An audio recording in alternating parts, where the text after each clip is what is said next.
요나 1장 1절부터 17절까지 말씀으로 니느웨를 향하여 외치라, 니느웨를 향하여 외치라, 이런 제목으로 말씀의 은혜를 나누고자 합니다. 우리가 하나님의 부르심을 받는다는 것은 영광입니다. 가문의 영광이 아니라 내 삶의 가장 큰 축복이죠. 그러나 그 부르심이 때로는 불편하게 느껴질 때가 있습니다. 요나의 부르심이 그랬습니다. 하나님은 요나에게 니느웨를 향하여 외치라, 니느웨를 향하여 외치라, 이렇게 말씀합니다. 요나 1장은 요나의 불순종과 하나님의 징계에 관한 내용입니다. 아니, 요나가 누굽니까? 요나 1장 1절에 요나에 관한 소개가 나오는 것을 보게 됩니다. 우리 말씀 같이 읽습니다. 여호와의 말씀이 아미떼 아들 요나에게 임하니라 이르시되. 아멘. 선지자 요나는 누구 아들이라고요? 아미떼의 아들입니다. 아미떼의 아들. 그런데 요나에게 무엇이 임했습니까? 여호와의 말씀이 임했습니다. 여호와의 말씀이 임했습니다. 사람의 말이 아닙니다. 하나님의 말씀이 요나에게 직접 임한 것입니다. 그렇다면 요나는 자신에게 임한 하나님의 말씀에 어떻게 반응해야 하겠어요? 여러분, 하나님의 말씀이 여러분에게 임했다. 하나님이 재진아, 너 오늘 저 부산 좀 갔다 와야 되겠다, 내가 너에게 할 일이 있다, 이렇게 말씀하신다면 제가 어떻게 해야 돼요? 부산은 무슨 부산입니까? 저는 해남 가야 됩니다, 처갓집 가야 됩니다, 이러면 돼요, 안 돼요? 안 되는 거죠. 여호와의 말씀이 임했다는 것은 뭘 전제로 할까요? 그 말씀에 순종해야 된다, 이거를 전제하는 것이죠. 근데 요나 1장 2절에서 요나에게 임한 하나님의 말씀이 요나의 마음에 들지 않았던 거예요.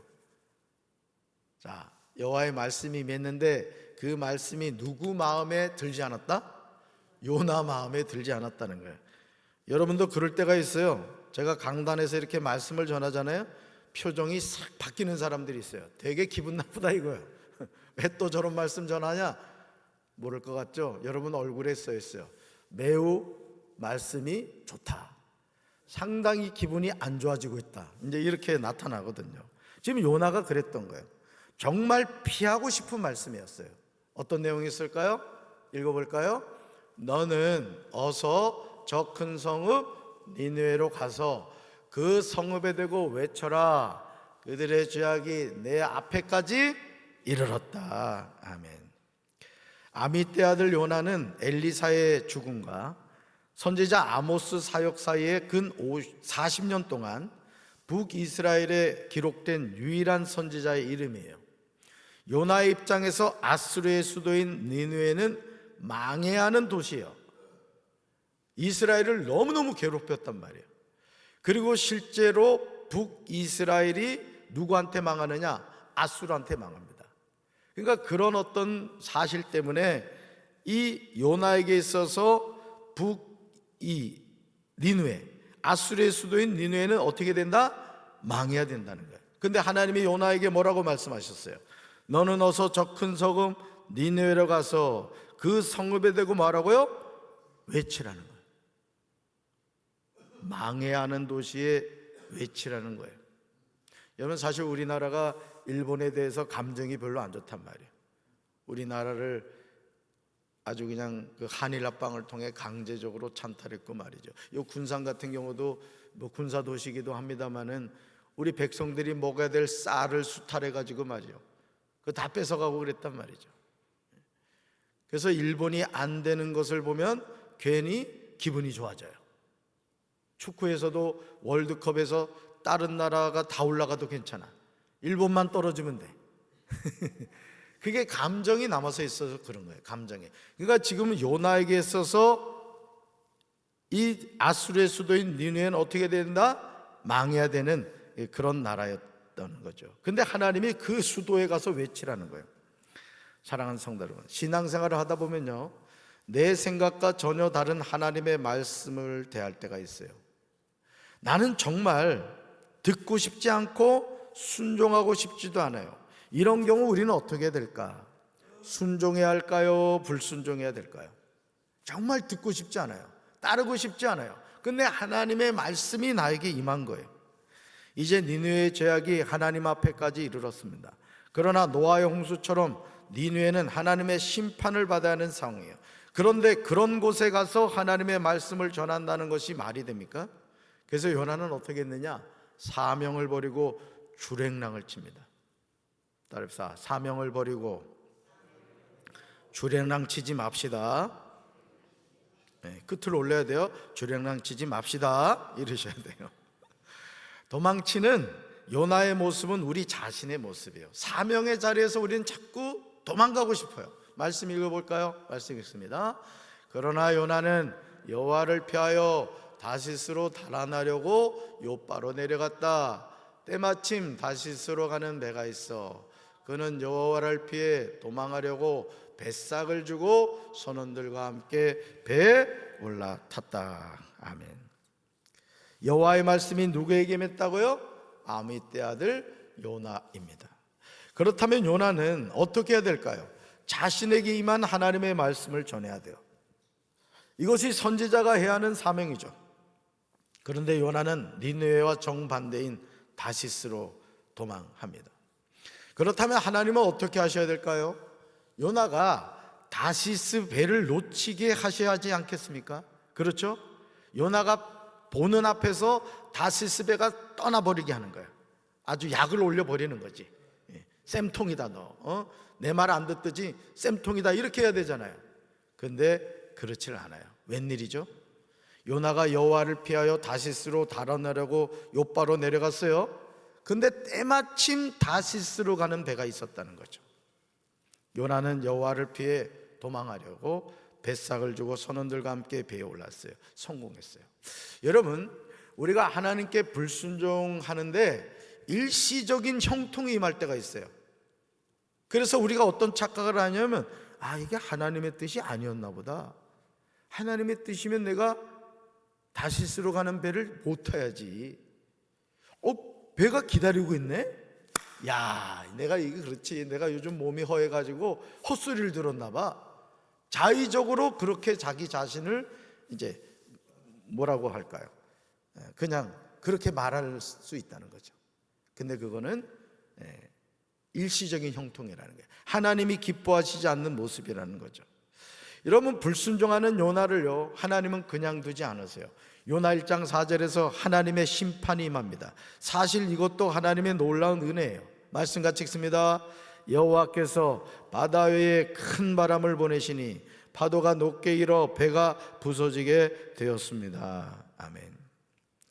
어떤 사람은요, 하나님의 말씀에 불순종함에도 하나님이 전혀 신경 쓰지 않는 사람이 있어요. 야, 저렇게 살면 위험한데. 여러분, 그런 경우 있잖아요. 여러분 주변에 저렇게 신앙생활에서는 하나님한테 혼날 텐데 막 이런 마음이 드는 경우가 있어요. 그런데도 전혀 하나님이 건들질 않아요. 그리고 그 사람이 죽을 때까지 그대로 두셨다가 죽음 이후에 지옥에서 심판하신 경우가 있다는 거예요. 한번 읽어볼까요? 이 세상에서 제일 무서운 심판이 지연되는 심판입니다. 제가 목회를 하면서 깨닫는 게 이거예요. 이 세상에서 제일 무서운 심판이 뭐냐? 지연되는 심판이에요. 여러분, 우리가 자녀를 사랑하면은 꾸지람을 한단 말이에요. 예를 들어 우리 남보미 집사님이 오늘 새벽기도 반주를 하십니다마는 피아노를 가르치시잖아요, 남 집사님. 그러면 이 아이들에게 이 손가락 이렇게 사용법을 알려주잖아. 그런데 집사님이 가르쳐주지 않는 방식으로 하면 어떻게 해야 돼요? 그 익숙할 때까지 그걸 가르치잖아요. 여러분, 집사님 그렇잖아요. 피아노를 그냥 잘 치면 되는 게 아니죠. 피아노를 어떻게 쳐야 되는 방식이 있잖아요. 마찬가지예요. 여러분, 신앙생활도 내 멋대로 하는 게 아니에요. 신앙생활은 따라서 하나님의 말씀대로 해야 됩니다. 그래서 저는 목회를 하면서 우리 교육자들한테 늘 하는 말이 있어요. 뭐로 가도 서울 가면 안 된다. 꽁 잡는 게 매가 아니라는 거예요. 목회는 하나님의 방법대로 해야 돼요. 신앙생활도 마찬가지예요. 신앙생활도 하나님이 기뻐하시는 아벨의 제사를 드려야 된단 말이에요. 할렐루야. 요나가 다시스로 가는 배를 만난 것은 축복이 아니었어요. 요나가 가야 할 장소는 어디였죠? 니느웨였습니다. 니느웨. 하나님이 아미떼 아들 요나를 선지자로 세우신 이유는 큰 성읍 니느웨로 가서 외치라고 세우신 거예요. 이것이 요나에게 주신 사명이었단 말이에요. 그런데 하나님의 말씀이 자기 생각과 전혀 다르다고 요나는 하나님의 낯을 피하여 어디로 도망쳤어요? 다시스로 도망친 거예요. 다시스. 이런 요나를 하나님이 어찌 가만히 두시겠어요? 하나님은 바다 위에 큰 바람을 보내십니다. 파도가 높게 일어 배가 부서지게 되었어요. 요나 1장 5절부터 사공들이 두려워하여 각각 자기의 신을 부릅니다. 배를 가볍게 합니다. 그러나 요나는 배 밑층에 내려가서 누워 깊이 잠이 들었어요. 선장이 요나를 깨웁니다. 그러면서 요나 1장 7절에서 그들은 제비를 뽑아서 원인을 찾아내요. 말씀 같이 읽습니다. 그들이 서로 이르되 자 우리가 제비를 뽑아 이 재앙이 누구로 말미암아 우리에게 임하였나 알아보자 하고 곧 제비를 뽑으니 제비가 요나에게 뽑힌지라. 아멘. 요나가 하나님의 말씀이 임했어도 하는 행동이 뭐예요? 불순종이에요. 불순종. 그래서 여러분, 우리가 하나님의 자녀로 살아간다는 것은 뭐냐? 하나님의 말씀에 절대 순종하는 게 절대. 아멘이십니까? 목회를 하면서도 어떤 성도들이 예쁘냐? 어떤 얘기를 했을 때 그 말을 청종하고 순종하는 사람. 오늘 항동식 성도님 나오셨습니다마는 우리 항동식 성도님하고 최종화 성도님이 강경 5일장 사랑의 카페 전도대 일원이 되셨어요. 그래서 제가 강경 5일장 되면 목양실에서 이렇게 보이면 다 보이거든요. 같이 천막 치시고 이렇게 하는 모습을 보니까 담임 목사 마음이 얼마나 기쁜지 몰라요.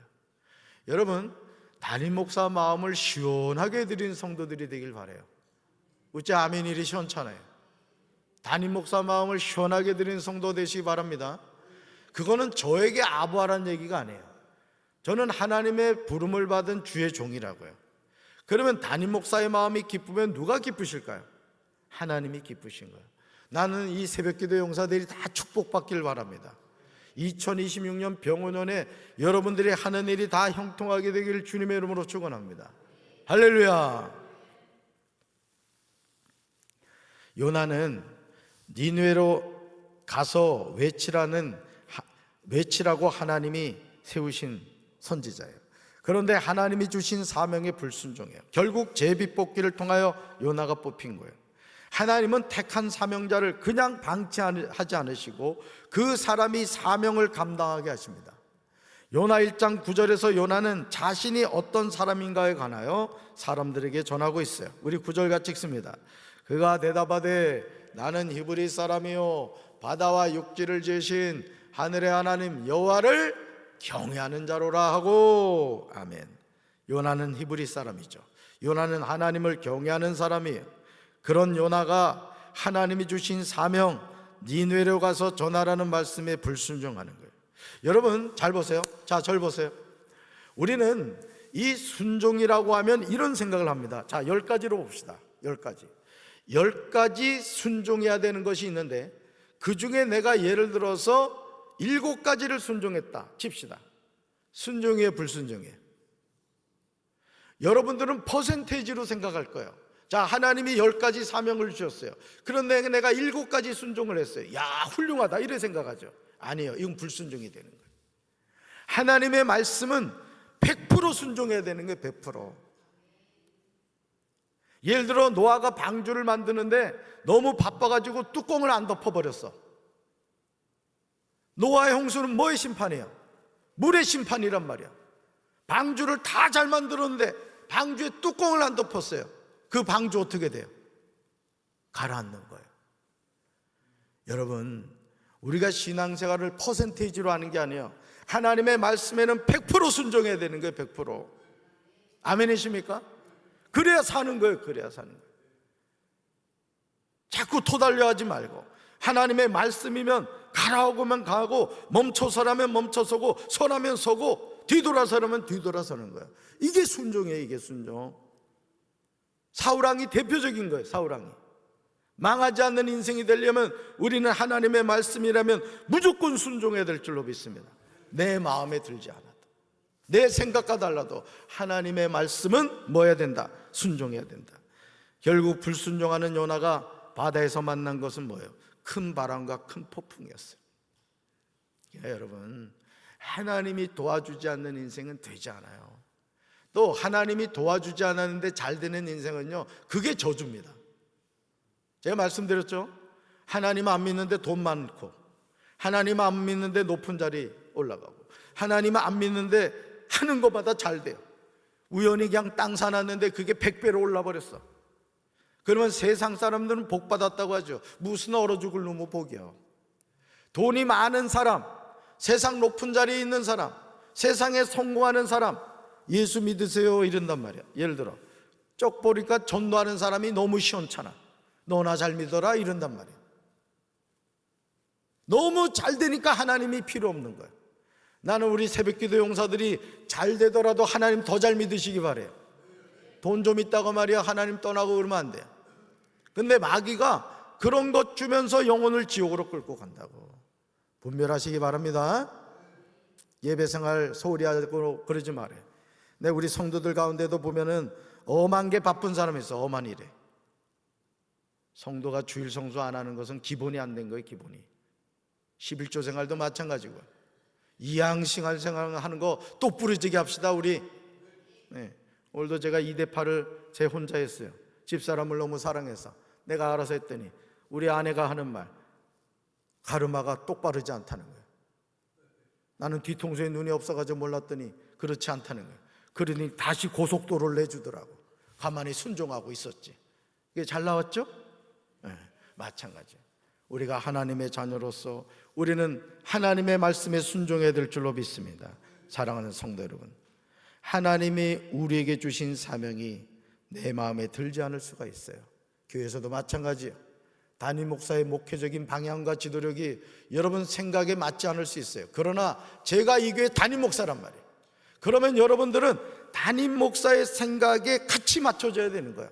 우리 장로님들 특별히 그러셔야 됩니다. 그렇지 않으면 교회가 바로 설 수가 없는 거예요. 저는 우리 교회가 평안하여 든든히 서가는 교회, 구원받는 영혼이 날마다 더해지는 교회, 성령의 바람이 부는 교회, 부흥의 불길이 타오르는 교회가 될 줄로 믿습니다. 하나님의 자녀는 하나님의 말씀에 순종해야 돼요. 이것이 사명자의 바른 자세예요. 요나의 불순종은 그를 사지로 몰았어요. 요나는 자신의 탐배가 큰 바람과 큰 풍랑을 만난 이유를 알았어요. 당연히 알죠. 불순종하는 사람은 알아요. 내가 하나님께 지금 불순종하고 있구나. 그리하여 요나를 바다에 던져요. 읽어볼까요? 불순종은 죽음입니다. 이제 우리는 하나님이 주신 사명의 자리로 나가야 합니다. 불순종은 뭐라고요? 죽음이에요. 이제 우리는 하나님이 주신 사명의 자리로 나가야 돼요. 그래서 여러분들이 그냥 교회 왔다 갔다 하는 성도들 되지 마시고, 우리 황동식 성도님, 최종화 성도님처럼 그래도 그 전도하는 그 사랑의 카페 전도대 천막을 같이 치는 이런 순종하는 마음, 여러분도 교회의 주인의식을 가지고 2026년 뭔가 하나라도 하시는 사명자들로서의 자세를 갖게 되기를 주님의 이름으로 축원합니다. 가슴에 손 얹겠습니다. 사랑의 주님, 요나는 하나님의 말씀이 마음에 들지 않았습니다. 니느웨로 가라고 명령하셨지만 다시스를 향해서 도망쳐버렸습니다. 오늘 우리가 하나님의 사명자로 살아감에도 하나님이 주신 사명을 버리고 다시스를 향해 가고 있지 않습니까? 이제 다시 하나님의 말씀의 자리로 돌아와 하나님의 말씀이 내 마음에 들지 않아도 100% 순종하는 사명자들이 되게 하옵소서. 예수님의 이름으로 간절히 축복하며 기도합니다. 아멘.